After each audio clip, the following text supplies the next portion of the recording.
Hello. Welcome to episode 170 of the Super Weapon Podcast, the most overpowered podcast on the internet. It's your boy Darius, the artist, and as always, I got my co-host DC here with me today. Hey, everybody. It's Sunday. I know it's not a regular day, but we're blessed and we're here and it's feeling great outside and it's a great day to talk about video games. Yes, indeed, man. It is most definitely not a Sunday, and we do usually do these podcasts live every Saturday at 11 a.m. Eastern at twitch.tv.com/Darius the artist. Make sure you guys come on over there and give us a follow. But today, yeah, we are off schedule and we're just doing this not live. But that doesn't mean we have less things to talk about or anything like that. It's actually a pretty interesting episode that I'm pretty excited to jump in, man. But how you doing today, man? How was your weekend? We getting close to Turkey Day. Well, this is always an exciting time for me because anytime where I get to eat, I'm excited, okay? Yeah. Big buffalini over here. I need some protein. But yeah, the end of the year is always kind of a wind down kind of moment from work to your personal life to whatever the case may be. Yeah. It get kind of busy, but at the same time, you want to catch these moments to relax. Like, when you have Turkey Day off and Christmas off, you want to just unwind a little bit, and just spend it with family and friends, loved ones, and cherish these times. Be thankful for the times you find yourself in. Yeah. Yeah. I think that's where we at with it, man. I noticed that a lot at work too, because a lot of people are out just doing their thing, and I'm kind of filling in for people, filling in slots. We sliding around, we doing all that good stuff. Yeah. And we've managed to still have such a amazing news cycle in video games, because video games never want to quit pushing out news content. Okay, it's a lot of great stuff we're going to talk about today, and I'm very, very excited to talk about one specific topic, but I'm going to let you do your thing and lead off into that. You know what I'm saying? Nah, man. Yeah, of course. I first of all, I have to give a special shout out to Xbox, because as I pull up my calculator here, I'm doing some quick math. Gosh, what was it? 2001 when the original Xbox launched, right? Yes. Yeah. The 22nd birthday of the original Xbox just passed, man. November 15th. And I kind of just wanted to lead off with that because I'm curious, because I don't really say we're an Xbox centric show. We do talk a lot about Xbox related topics, news. But I just, I feel like it's good to just kind of, we were just talking about taking time to look back on things. And, I really wanted to ask you, do you remember where you were when you first, got your Xbox, heard about Xbox, and, how does it kind of feel looking back, 22 years ago, to where Xbox is now as a ambassador? Well, as a self-entitled ambassador of the Xbox Right. brand, this past year in particular has just been really rough, if you want to be honest. Maybe the last 2 years. I feel like Xbox it's been a very turbulent last 2 years with just content drops and stuff like that. But as an overall whole, taking it back to like the beginning with the big black box, you know what I'm saying? Yeah. Were you a midnight launch guy, or did you For the first Xbox? Interesting story. I actually stumbled like across it. I wasn't like the one hyped to go get the Xbox. I remember like when they were pushing it. Yeah. And everyone was like, what the hell is that? Like anything that Yeah. gets people to say that automatically attracts me. Like I have a penchant for just things that look different, things that people may consider ugly, Right. or out of place. Like that always gets me like, oh, what's this? So with the Xbox, it was kind of like the same thing. I remember I wasn't like a day one launcher, but I got it that same year. Okay. Because it was just like, and I'm the type of person, I'm always rooting for the underdog, so to speak, or when Xbox came out, it was, it was stiff competition. There was a lot of naysayers, you got something new in the market and Yeah. people, they're used to what's already out. They're like, there's not space for this. It was all, all the stuff that they say about like if any new game console try to come out now, right? Like what do we really need this? So I eventually ended up getting it and I loved it. Like I remember what was the first I can't I can't remember what I had on it first, but I remember like I Most had the likely, Matrix games, most likely Halo. Halo, because Halo was a day one launch title. But you know what's crazy? I did not take the Halo like that. That's what was kind of like Oh, really? crazy. Took you a while, huh? Yeah, because I was just like, it wasn't no specific reason. Like I just was like, okay, I didn't know the magnitude of the greatness that was in my hands, like as far as the story Yeah. and everything goes. But then I think it was weird because I think they had the Xbox. Like, remember when they used to have them in the stores and you can play them? Yeah, like you can walk up to like the little kiosk and have the controller in Yeah, your I hand. remember Yeah. seeing somebody play it, and I think they were in a Warthog, and they were like driving around, and I was like, "Damn, this looked kind of cool. Like, what is this?" And then when I found out what it was, I was like, "Wait a minute, Yeah. I have this game. Hold on." So I went back. That's kind of how I stumbled upon Halo, and I was Interesting. like, "Oh, this is cool." So I started playing it. Then I remember I had a lot of games. I'm gonna jump on the ledge here and say this. I may have had damn near close to every game Xbox dropped, and that's not a lie. Like I I was mean, I just believe it because buying their stuff. lineup, like you could even say now, right? Like even with the last like year or so, with the you talking about first party exclusives, like even back then, like Xbox wasn't big in the space at all. Just like you mentioned, a lot of our viewers who are younger might not know this. But Xbox was the new kid on the block back then, and it was all Sony and Nintendo essentially. I mean, Oh yeah, we were kind of coming out of that Sega, Dreamcast. That we that was a little bit before it, but we were kind of coming out of that Sega era where they kind of flopped or folded, and so you really only had like no, you mean the Saturn? yeah, like the It was Sega the Saturn. Yeah, Saturn. yeah, yeah, yeah. Yeah, Yeah, the so it's Saturn did bad, so people yeah, were looking at the The Saturn Xbox flopped. like I had a Sega Saturn growing up. I left it I just did personally. too. I'm just going to just throwing it out there, but yeah, you had these really interesting points in history. So you did kind of have like a void where there wasn't a third console maker in the industry for a minute until Xbox kind of you know came onto the scene. If you guys haven't seen or looked into the history of how they decided to actually jump into the industry, it's actually really there's a couple of documentaries out there that you could watch on YouTube that are really really interesting. But it's cool, because I just remember being that PlayStation kid. I grew up, playing Nintendo, Sony, Sega at the time, Hmm. and I actually never owned the original Xbox. I completely skipped over it. I was like, it looks dumb. The controller looks bulky. I was like, Microsoft, they make Oh, that computers. Why are they controller, making yeah, games? Like a lot of people don't remember what Xbox used to look like. that controller was treacherous, Yeah, boy. and like I didn't play because it was only around 4 years until the 360 came out in 2005. Yeah, so it was only around 4 years. I didn't start playing it in Xbox One. I didn't play it at Xbox One until like the last year before the 360. Like when Halo 2 was kind of like on that downward slope. Like I Yeah. didn't come in playing Halo 1 like and I think it's so interesting just looking back at fun. It is Oh so man, funny seeing how Halo One history is. is Yeah, great. I remember like beating that campaign yeah, on all levels. Like we used to play that shit so much, man. Like Halo. yeah.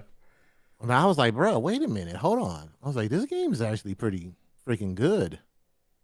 And I was like, and then what really, really sold me, right, was it had an amazing story. Yeah. So the story was like really, really, if you grew up on sci-fi like I grew up on sci-fi and you're into sci-fi, I was like, yo, the story is great. The action is good. I remember that climatic moment when you're in the forest and you get introduced to the flood. Like you go down in this little cave and you unleash the flood and it's Oh, like yeah. You meet the Grave Mind. Yeah, and Yeah. it's like it's overwhelming, so to speak. Like you have this sense of feeling like you're being overwhelmed by this enemy. And I just remember you just shooting and shooting and shooting. And they're just coming and you got to run. And man, Iconic moments man, in that was a good gaming, time. man. Yeah. Like iconic moments, that's and another thing you can really say that Xbox kind of pioneered was like the introduction of online multiplayer, with Xbox Live, because you kind of had that with the PlayStation 2, but you had to get like an extra device and plug that in, and then plug that into the PlayStation, then plug it into your phone jack, and What's so the word I'm looking for? It wasn't user friendly. it was not, it wasn't consumer friendly. It was still very new to the industry, so Yeah, it was the same thing like Dreamcast had, like where you had to plug it up to your modem. yeah, And Dreamcast kind of had online, but not really. Like, yeah, you had to do all this extra stuff, and it's just it's crazy to just really look back on times like that and realize how good we have it now. You just get online, you join Discord, and you connect with your friend on Apex by just hitting y'all one are single spoiled button. to this, I swear. It's crazy, man. Because we're just so used to communicating through these means when maybe 20 years ago, man, like I was kind of thinking like, how the hell did we used to play video games before multiplayer? Like, You used to go over you your just friend's house, played it? man. Yeah. Couch, what is it? Couch co-op? Yeah, the couch co-op. Go to your friend's house. Don't look at my screen. Or bring Hey, if you was a real one, your console to your friend's house and spend the night. Been there, did that a bunch growing up. bro, we used to put a cardboard on our shit. We was real with it. Yeah. We would split up the TV. We used to It's put a little piece of cardboard so nobody's looking. Yeah. Like, don't look at my screen, especially playing Halo. Because you would get called out so quick. Stop screen watching, bro. I wish if we were live and Flake was in chat, he'll tell you, bro. You would get called out quick looking at somebody's screen. Shout out to Xbox, man. I think But they're, it's cool to see that they're still here. I mean, Xbox One was almost it for them, man. That was yeah. If you like you said, man, if you guys haven't seen that documentary, like it was really almost it for Xbox. Almost didn't exist. They got laughed out of the room. Like, say, hey, we want to create this console. And Microsoft, the head honchos, was like, what? Like, we don't have time for that crap. It was like, no. Why would we make computers and software? And like, why would we do that? But they even said it. They were like, Sony and other people got that market pretty much on lock. Like, why would we waste time and effort to create this thing that someone already else mastered? But they decided to go with it. So, but yeah, it's interesting. It's definitely an interesting watch. You guys should go check that out. It's fun. The history of the video game has such interesting lore. And I just, like I said, I just wanted to it's fun to talk about that stuff because I don't really pay attention usually to anniversary dates or stuff like that, but it was cool to see. I was like, damn, it really has been that long. But as we were just looking back, man, we're gonna look forward, man, as we look forward to the Video Game Awards and the nominees that were announced for, I believe, 27 categories I counted, or 24. We're not going to go through every single one of these, of course not, because that's Let's just go through the main talking points. We can do that. I mainly, you guys can look up the rest of that. Yeah, I mainly really wanted to talk about the Game of the Year nominees and let me get my water. And the discourse that always seems to find itself in the gaming industry. So for those of you guys who don't know what the Video Game Awards is, it's a huge celebration. In December of every year. It's been going on for about 10 years. It's think of it kind of like the Oscars or the Grammys, or it's the big one for gaming. Yeah, the big prestigious show where the whole industry comes together type deal.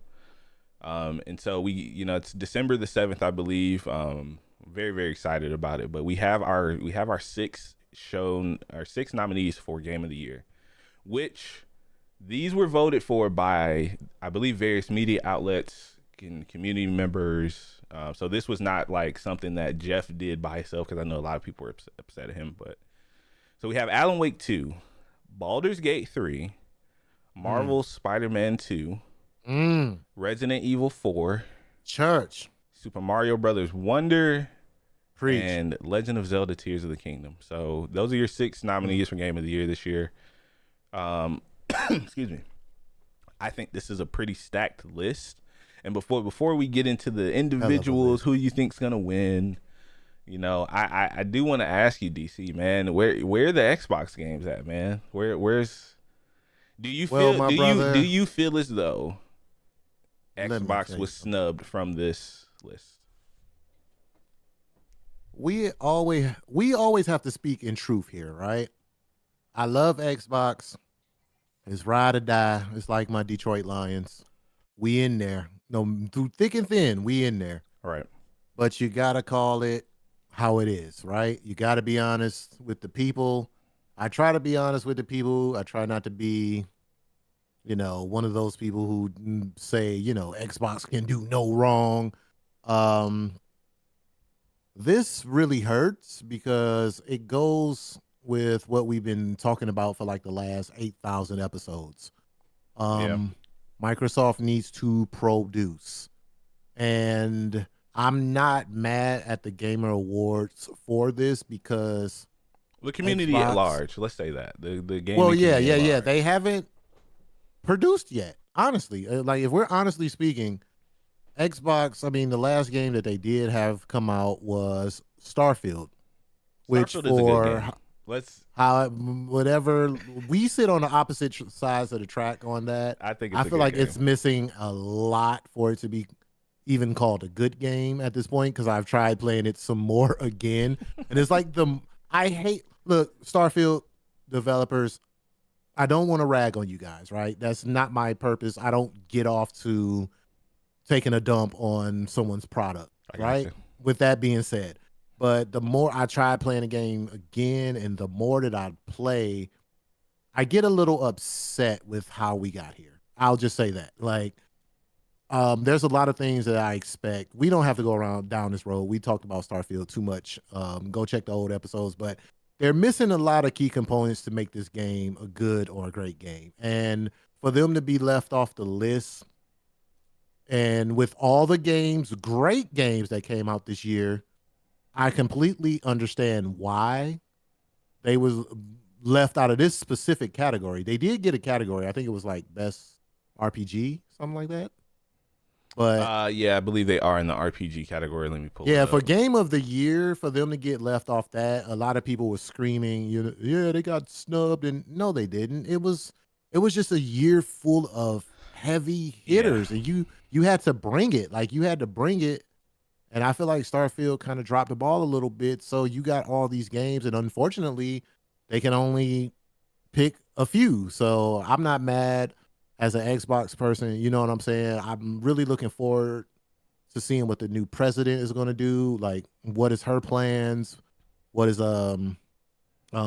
Big Phil, what his plans are. I want to see, now that they have all the acquired pieces that they have, we should see you guys in more categories moving forward.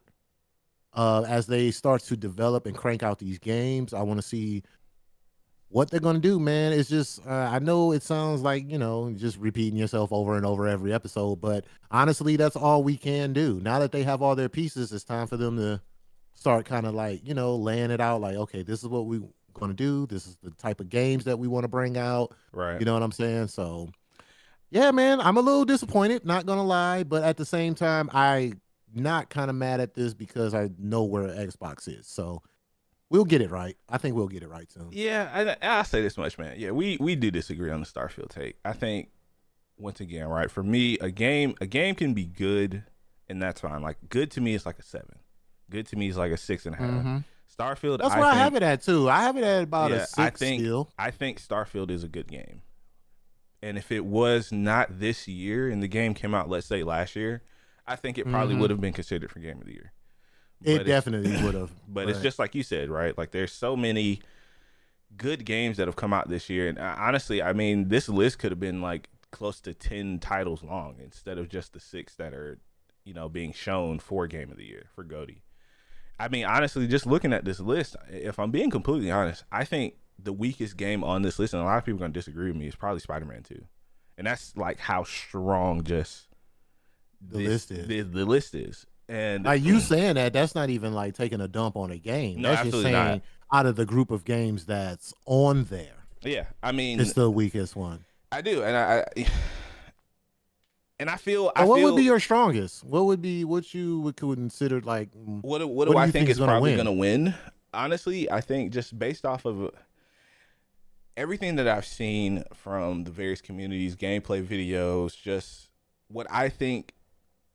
Let me say this in terms of game of the year, right? I think a title that a game that deserves that should be something that pushes its particular genre forward to the point Hmm. where you can't deny it's the best game that even to the point where it's like more than just polished, like it looks pretty or whatever, but it has to, I think, push something in the industry forward that other studios are going to try to emulate. And that's what you can kind of look at games and kind of see that that happens. But ultimately I think Baldur's Gate 3 is going to win just based off of the Oh, welcome amount. to the dark side. I mean, not even really dark though, like just based off of the amount of I've been saying it. unique I keep saying it. interactions that are in that game.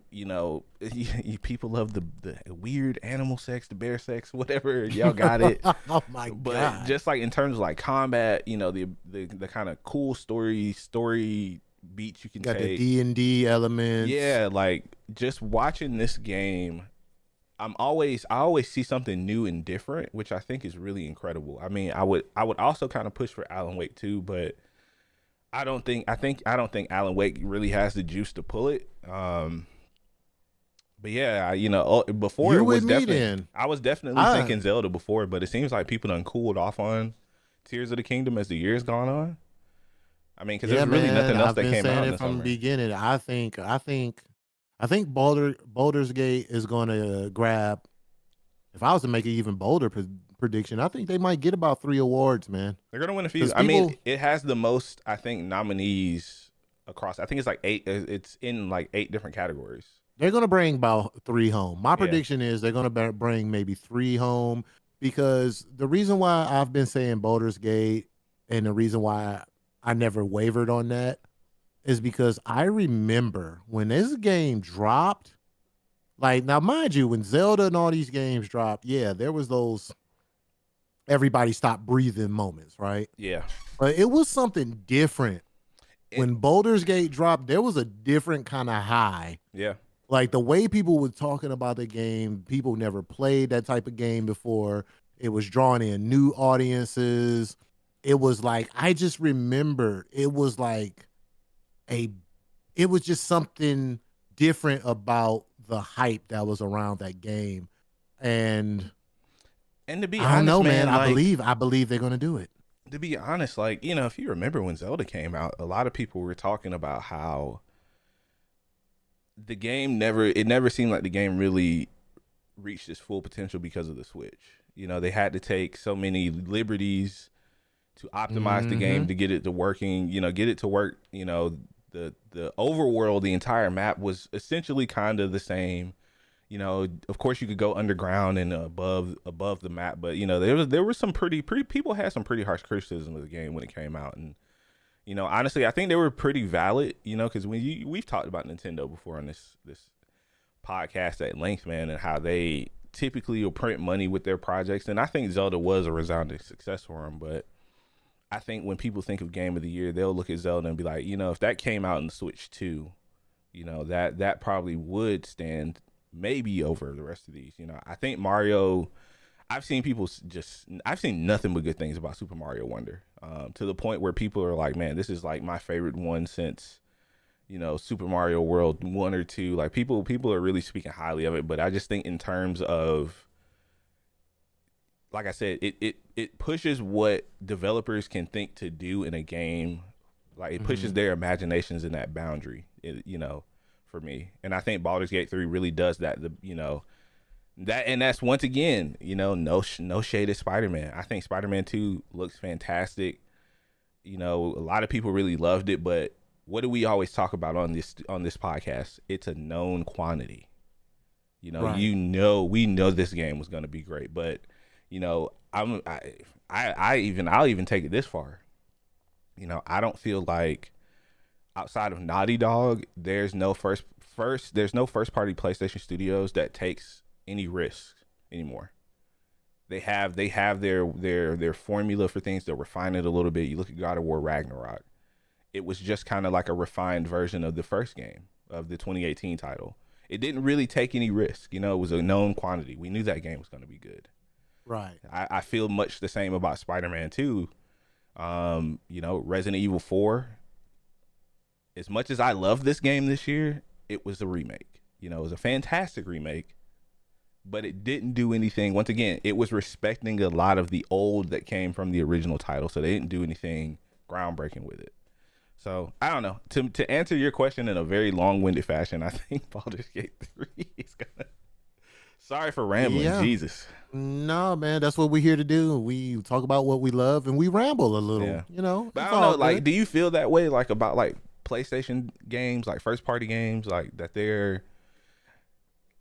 I don't feel like they do enough to incite. I mean, yeah, Spider-Man 2 it made the They city get bigger. a winning formula and they may add like a little salt to it. Yeah. You know what I mean? But I kind of feel you on that. Yeah. They kind of rest on their laurels, so to speak. Like they kind of like, look, we got this winning formula, and not saying that it's a bad thing because I mean the games come out and they're quality, they're good. Absolutely, they're fantastic. It just yeah. needs just a little bit.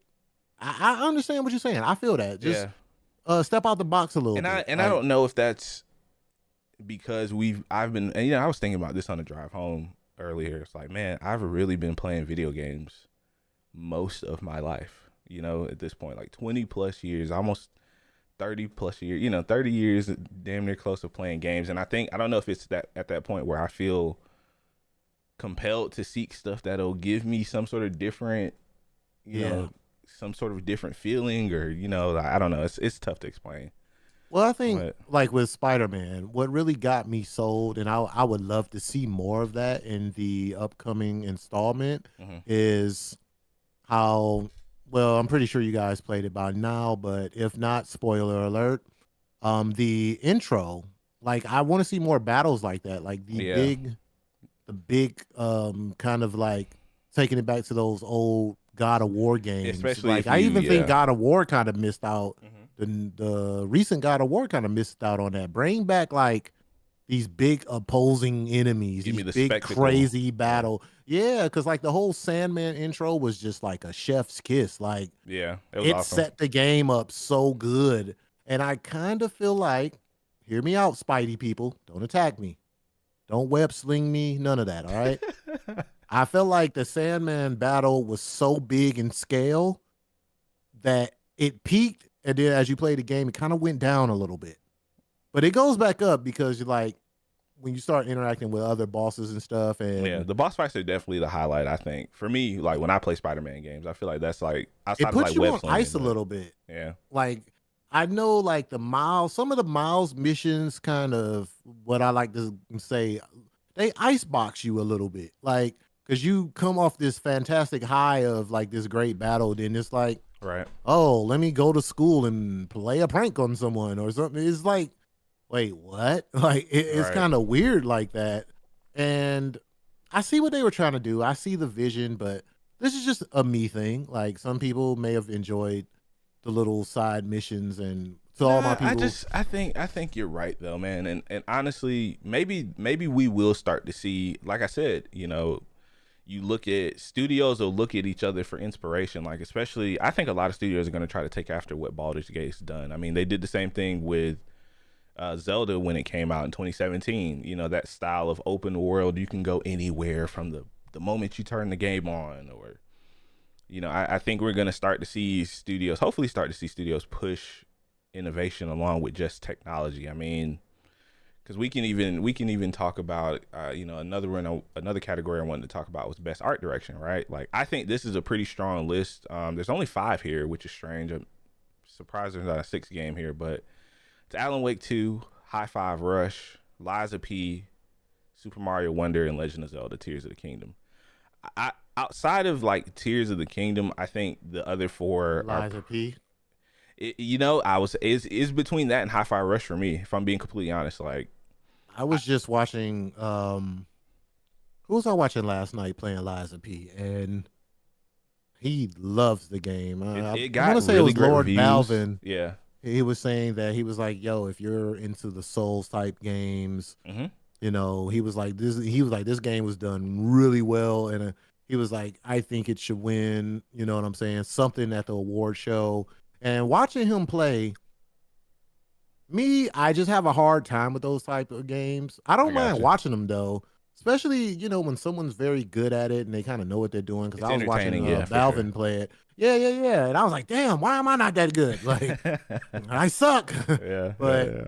yeah, I think Liza P is definitely, because you got to think about it like just from a story standpoint and stuff. This is what I'm talking about. You take these weird stories and you kind of make it your own, and you kind of step out of the box and try something different.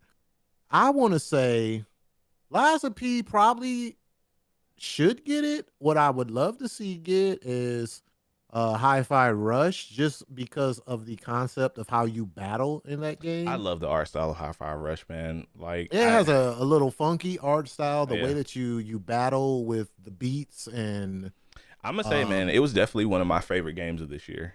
Playing the through way it, it yeah. released was insane, because it was just like the insane drop, like, The hey, you can Beyonce play it drop, now. yeah, yeah, yeah, Yeah, yeah. like, oh, they was talking about the game. Everybody's like, oh, this looks fun as hell, blah blah blah. Then the guy's like, oh, after the show, it'll be, hey, you'll be able to play it on Game Pass. Like, oh wow, Like, okay, huh?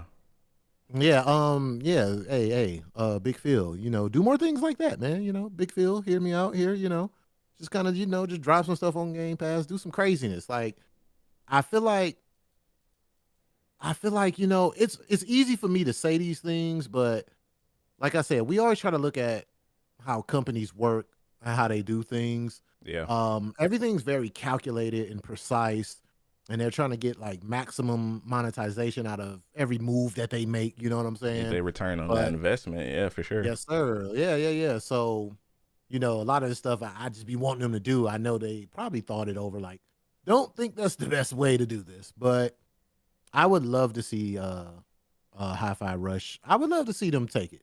I would love to see them get it. But I think if I was a betting man, I would say Liza P is probably going to get that I category. hope so, man. I mean, we had some really nice. I think, like in terms of just like just art direction in general, like there were a lot of really nice looking games that came out this year. I mean, even looking at Alan Wake 2, Alan Wake 2 is kind of pushing that point of tech again where you need a pretty beefy PC to play it at the max settings, and I don't know if you've seen or watched anyone play the game. It's incredible. The game looks like visually like it's probably the best looking game I've seen in the last like 5 to 6 years. And there's been a Yeah. lot of really nice ones, but it's tough to say. Zelda, I'm gonna be honest with y'all, man. I'm a Zelda hater. You guys know this. They're not gonna win. I don't think. I am. I don't know, I'm a man. I think certified Zelda hater. This is a known fact about me around here. You're never gonna change my mind. It's a boring hell, game. all this Boulder Gate hype got me wanting to play the shit. Yeah, I kind of want to check it out, man. I don't know. I think I might. I think next year might be a good year to unless we have a bunch of just crazy releases again. But Yo, is it sad? I hate to say this. I know y'all gonna throw rocks at me, but I'm like, I man, kind it's of okay hope though. next year a little slow. Yeah, I do too, man. There was a Oh lot of stuff shit. that I hadn't caught up on this year that I really do want to take some time to go back and play. I mean, I think we'll still get a couple of big releases, but I don't think it's going to be like hit after hit like it was this year.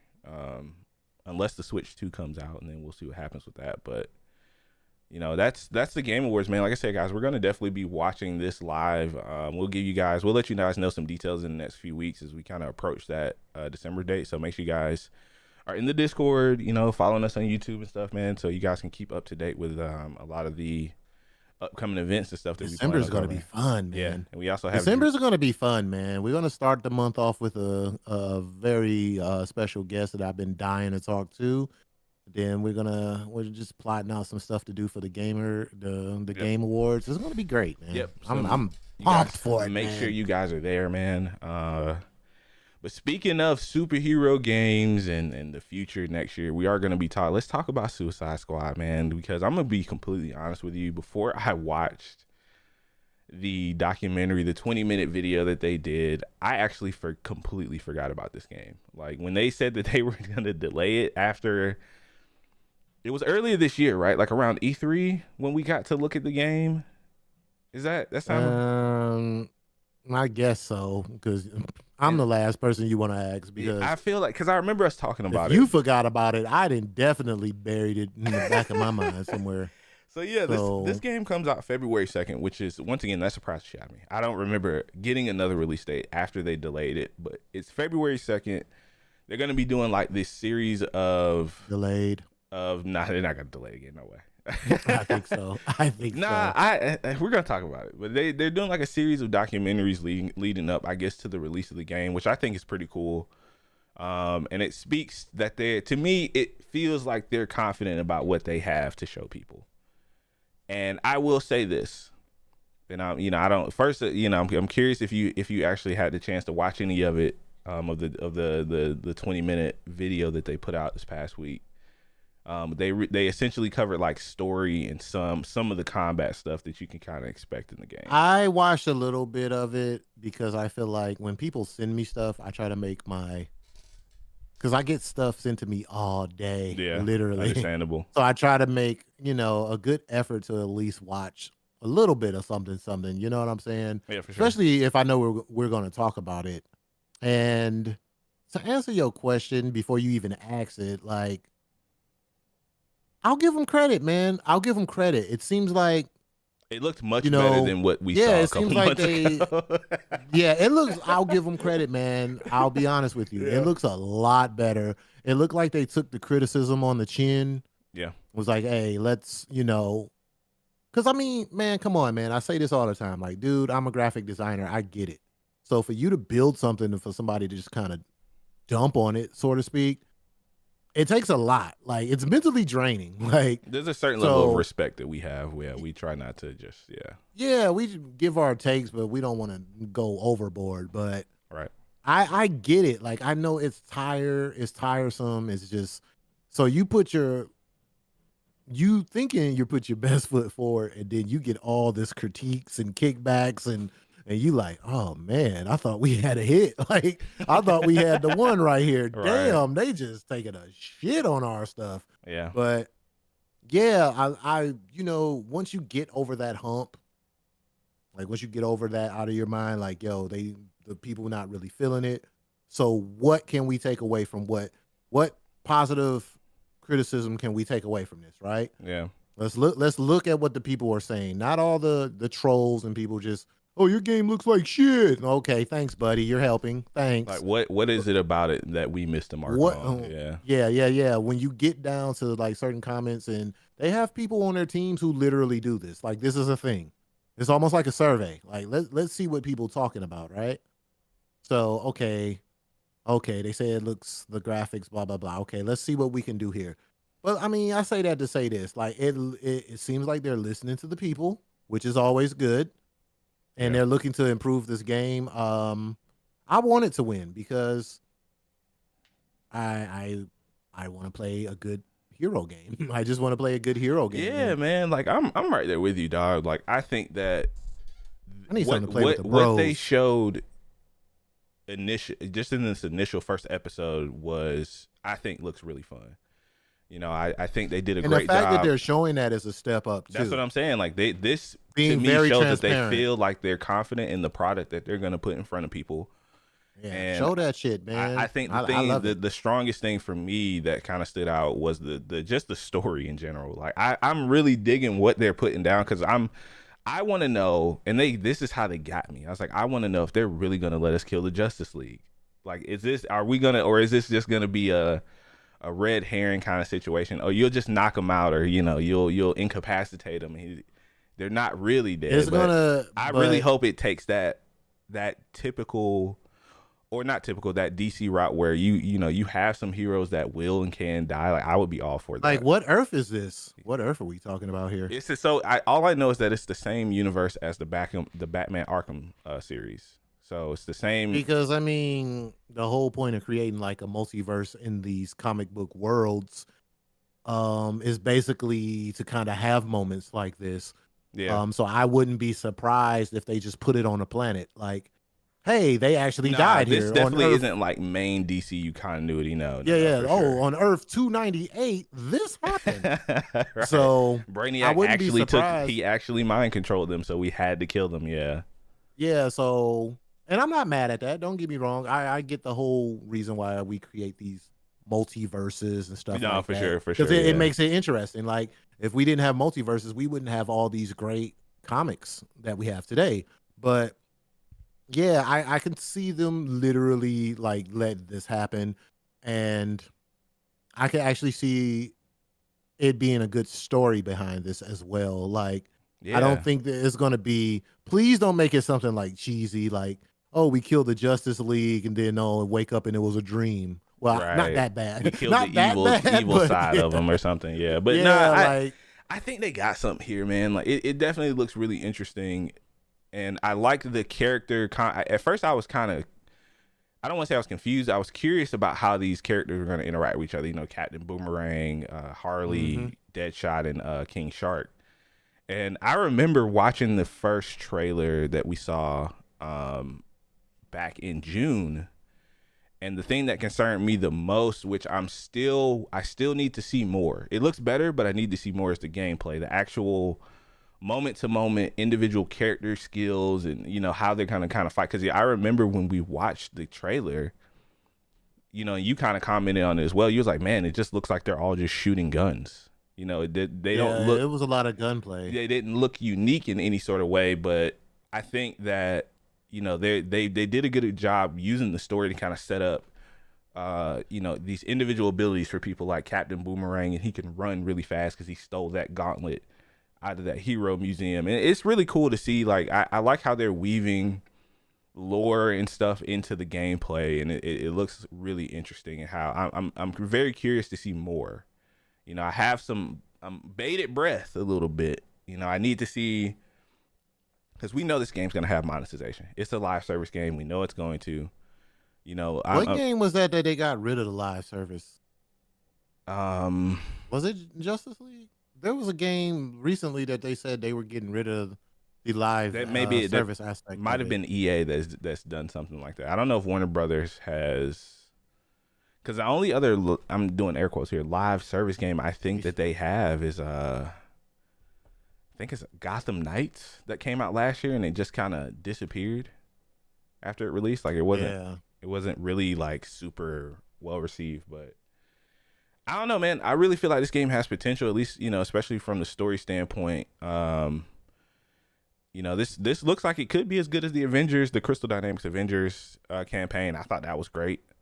So I'm definitely going to be picking this up day one. I'm curious what you think this looks like post launch. Like, do you want another, like, what would make you happy with a live service game like this? You know what I mean? That's the biggest question, because I figure we're going to get DLC characters, maybe story missions. Oh, that just scares me because it just takes me back to Yeah. the whole Marvel game. Yeah. Like every time I think about that, I just think Avengers about was a train wreck, man. Avengers. It really takes me back to that Avengers. I still have that in my Steam. Oh my god! I have it hidden from my games. I don't even look at it anymore. I just hit It's the just game. there looking at me like, why am I here? It's like, It should play be me, like a place please. where you should recycle old games. I don't know. Yeah. Oh man. Yeah. So long term. So we're speaking long term here since Yeah. this is a quote unquote live service game. How can they roadmap this out? I've been thinking heavily about this, honestly, and to be, pretty straight up with you guys and everyone listening, I have not figured this out in my head because everything I think of is like Marvel tried to do that and it Yeah. was bad.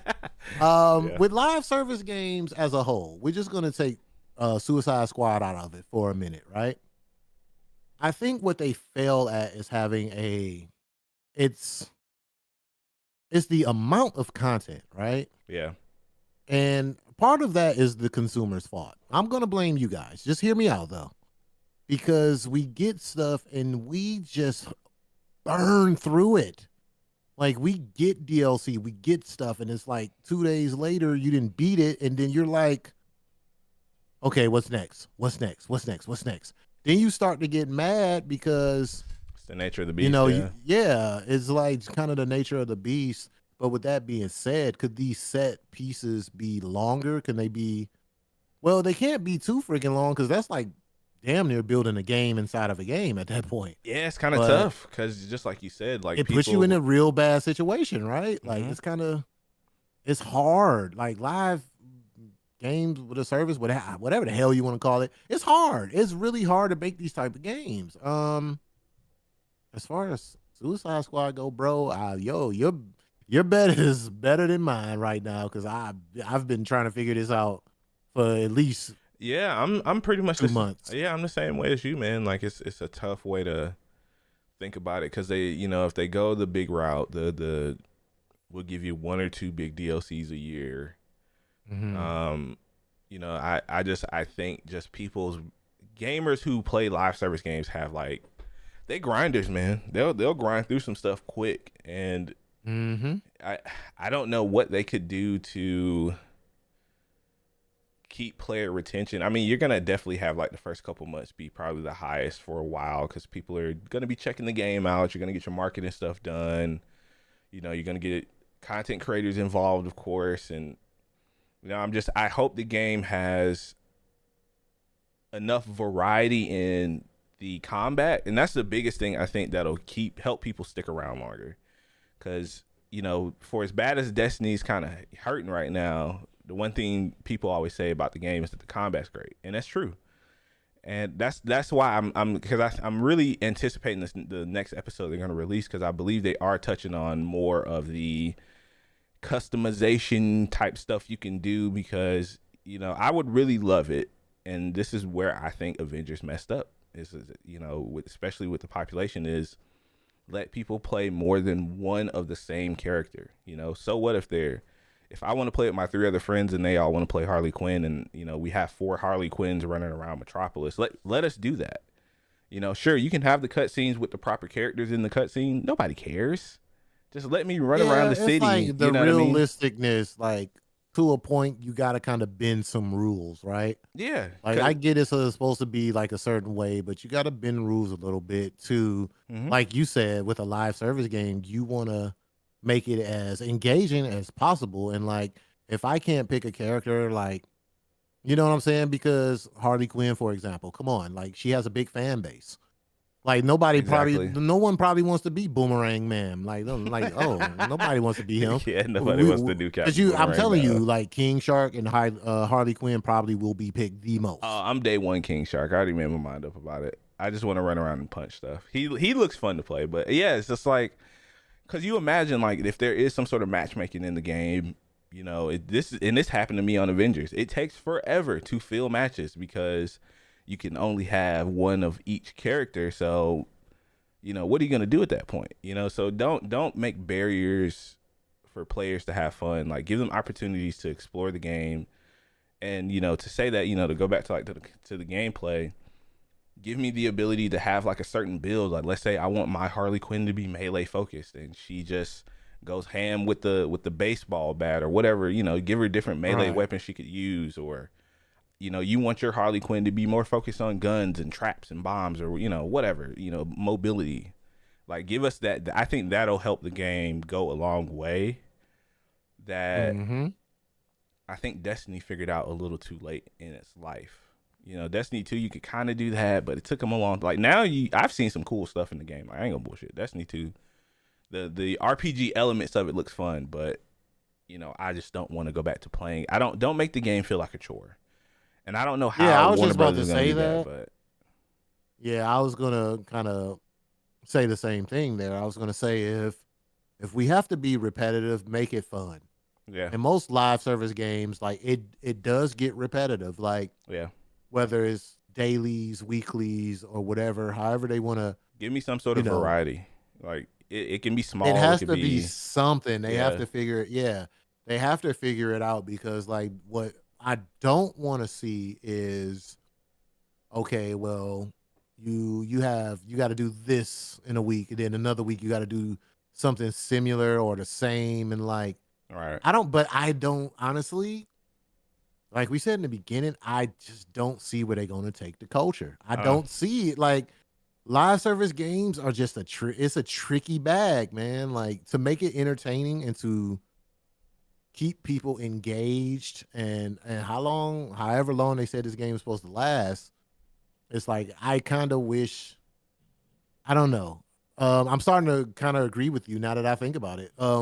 This studio being one of the big ships, I'm starting to agree with you with the Yeah, point that you made last episode. Like, kind of worries me. Shit. I wish they kind of would have went the Arkham route. Yeah, Like, because let's just cut the crap real quick. You know, like they were working on a Superman game. The city that's in this game is from that canceled Superman game. Everybody knows about it. It's an open secret. Like Metropolis was going to be the Superman single player game that they were going to make that got canceled because Warner Brothers, you heard it from the CEO said it himself, they're focusing more on live service games. And I mean, you turned a premier single player studio into a multiplayer based live service studio. Not saying they can't do it because Rocksteady is. Yeah, I mean, I think about it. They're the more that I think talented, about but it. it's tough, man. Like the You can have all the talent in the world, but if that's not your lane, yeah, you know what I mean? live service games are hard, man. Like I I don't want this to be a blemish on their record, like Yeah. because y'all have done so well for yourselves creating the Batman series, and it's like with this, I'm nervous, man. you know, you got a lot of. I'm really, really, really starting to feel what you're saying Yeah. now because it's a lot on the line here, and man, and then this is going to create all kinds of just crunch, all the bad habits that we don't want in the gaming industry. It's already I been feel delayed like once, yeah. I feel like live service games are a part of that. They create that, you know what I'm saying? So because you got to think about it, we got to constantly be making stuff for this game because the consumers are never satisfied. They're looking there. We're already, you know, live service gamers are always looking forward to what's next, and I hope they have all the support in the world, man. Like I said, this was a great showing.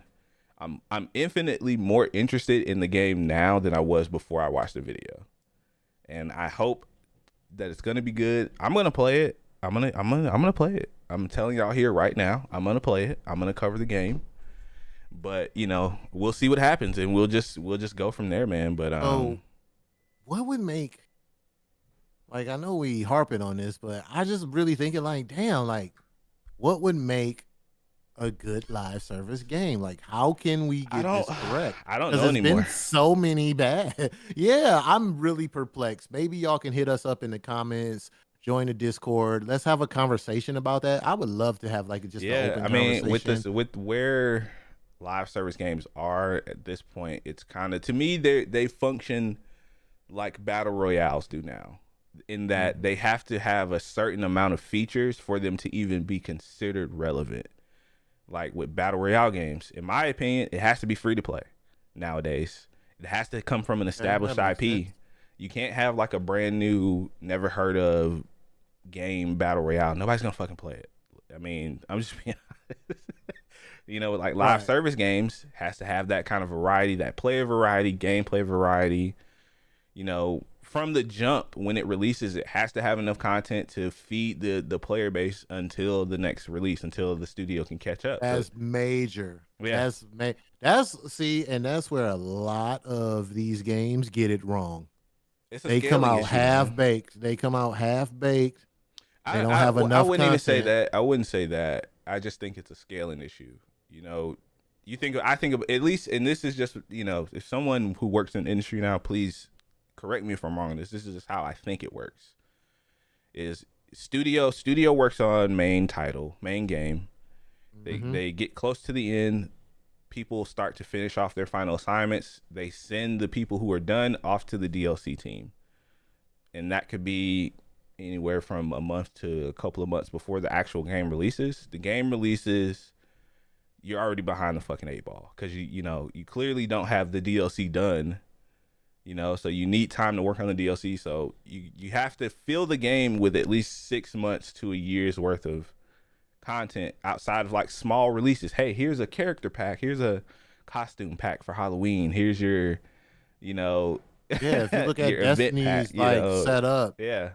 Do y'all understand how strenuous that is for I think it takes a them developer? 9 months or something, 6 to 9 months, the last I heard, for them to work on seasons.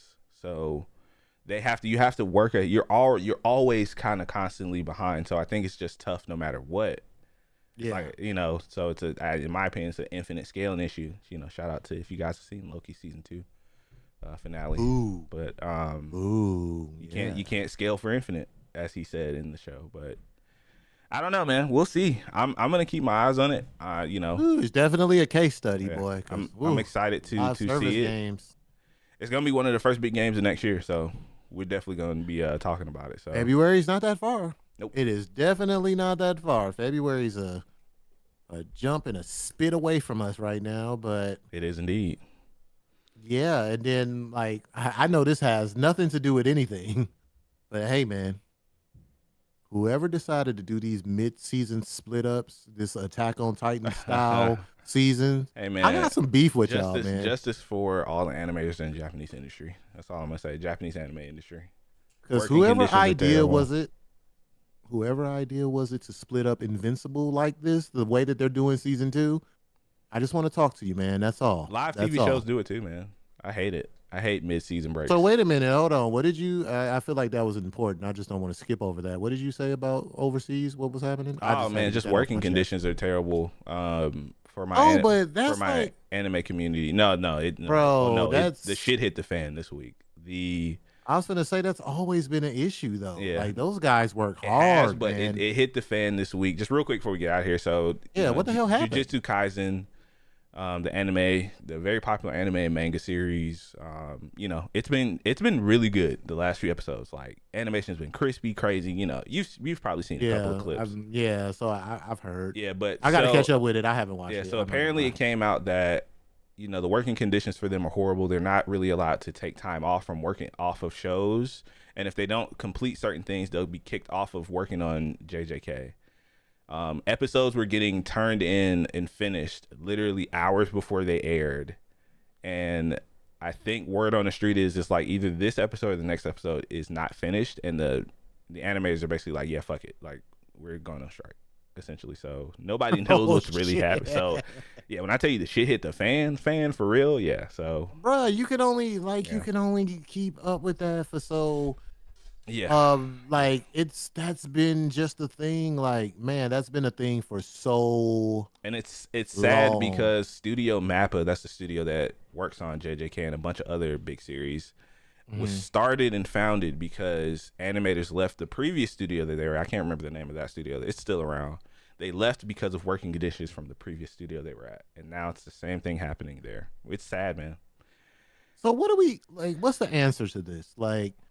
War, because we have rise up. We always got to take it. We always got to have to take it. We're always going to have to look at what we do as consumers because all we do is want. Yeah. Like when we don't get a season or some get pushed back, what do? We get mad. So yeah. Oh man, what's taking so long for Jujutsu Kaisen to come out? Oh my God, where's Demon Slayer? Or you shit on it and say that the animation's terrible. It's better. My favorite series is better than this shit ass series. It's. Excuse all this cursing and stuff, but it's just it's crazy that it's happening over there. That's why I said Am I the problem?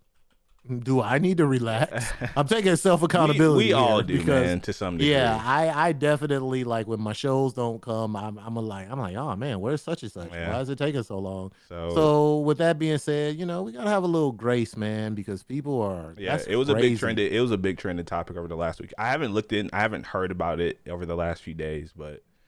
That's the last I heard. Like they were on Twitter just like going crazy. Like animators were on Twitter just, telling the truth about a lot of stuff. So who knows? Hopefully things get better for them, man. But yeah, that's gonna be the end of the episode, man. Thank you guys for hanging out for episode 170 of the Super Weapon Podcast, man. Before we get out of here, man, just to let you guys know that there will not be an episode this week on the 25th. That's this coming up Saturday. For all of our international listeners, it is Friendsgiving/Thanksgiving. Coming up this week. So we're just going to take some time off, man, spend time with our family. The next time we do come back, we will have a special guest on. That is December 2nd. And then the following week after that, we have the Game Awards. So we're hitting December pretty heavy. Got some fun events coming up, man. Just keep you, like I said, man, make sure you guys follow our, join the Discord, the Super Weapon Community Discord. Make sure you guys follow us on YouTube and stuff. I need to start using community notes and tabs and stuff over there. That's a good place to put messages as well on YouTube. But yeah, that's it. You guys can find me everywhere. Darius the Artist on Twitter. It's Darius the Artist where E is a 3. Come hang out with me on Twitch and watch me get pooped on in Apex like I did last night, man. I appreciate you guys. Thank you guys for hanging out, and I'm gonna let DC have the floor. Yes, everything that my bro host just said times 2, man.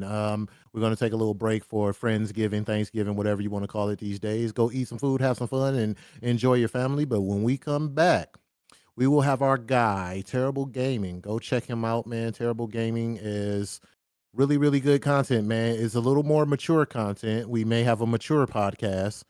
It's a little more mature. So we'll put that label on there. But We're always he's mature. he's a very, very, his content is great. I cannot wait to talk to this guy, pick his brain and see how he thinks and all that good stuff. But yeah, man, that's pretty much it. I enjoyed this podcast as usual, and we'll keep up with that strike too, because I think that's interesting. I think we can learn something from that as people. Yeah. I really do. And that's all I got for you guys. Have a good Sunday. We'll see you guys in a couple of weeks. Have a good one. Peace. Let the peace hang. He did it.